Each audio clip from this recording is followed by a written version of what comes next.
Wormwood winced as he unfolded the letter. Ouch! The words hiss from the page. It is laced with such acid reprimand that it has scorched my fingers. Your patient has joined the enemy's camp.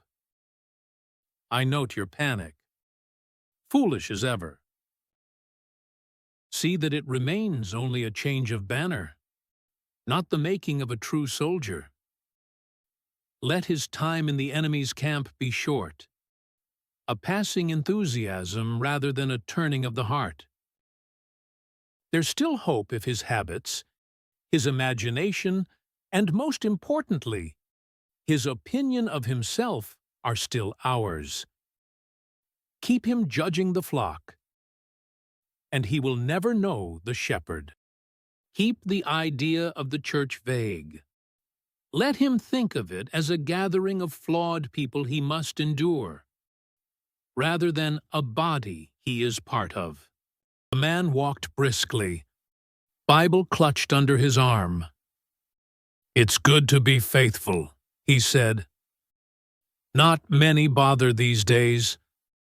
I've turned over a new leaf since I found the Lord. I've left my old ways. I'm a changed man. Wormwood hovered near his ear and whispered, Indeed, the Almighty must be grateful. The man smiled faintly and nodded.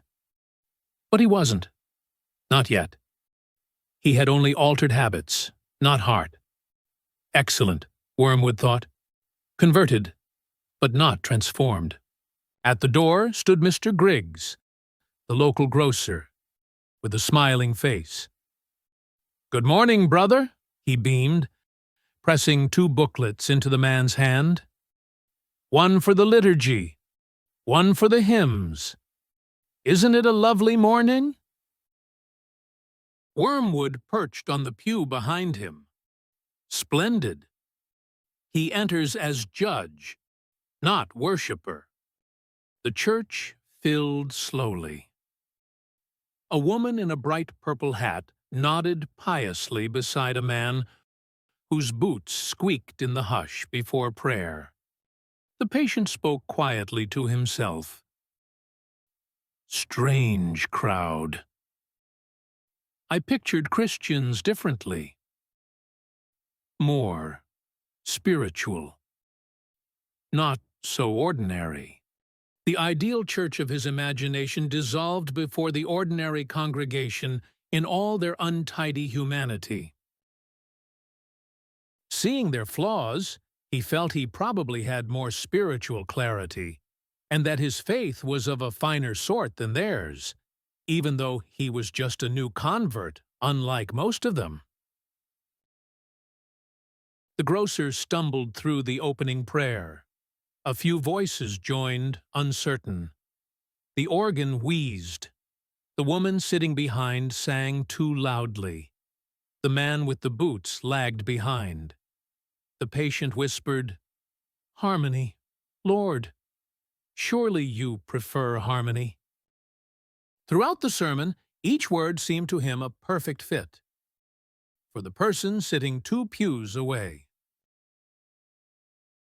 Let him live in the thrill of feeling, believing it to be faith. Never let him learn that faith stands when feeling has fled. The man kneels at the pew, whispering prayers, Lord, I am an unworthy sinner, most wretched of all. He seems humble enough, head bowed, voice trembling. But look behind, and you'll see him standing tall in secret admiration of his own humility. Wormwood drooled. I've done fairly well. Conversion, not transformation. Keep him judging the flock, and he will never know the shepherd's high opinion of himself. Keep the idea of the church vague.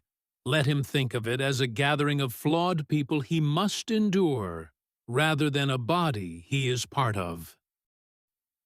Let him live in the thrill of feeling, believing it to be faith. Never let him learn that faith stands when feeling has fled.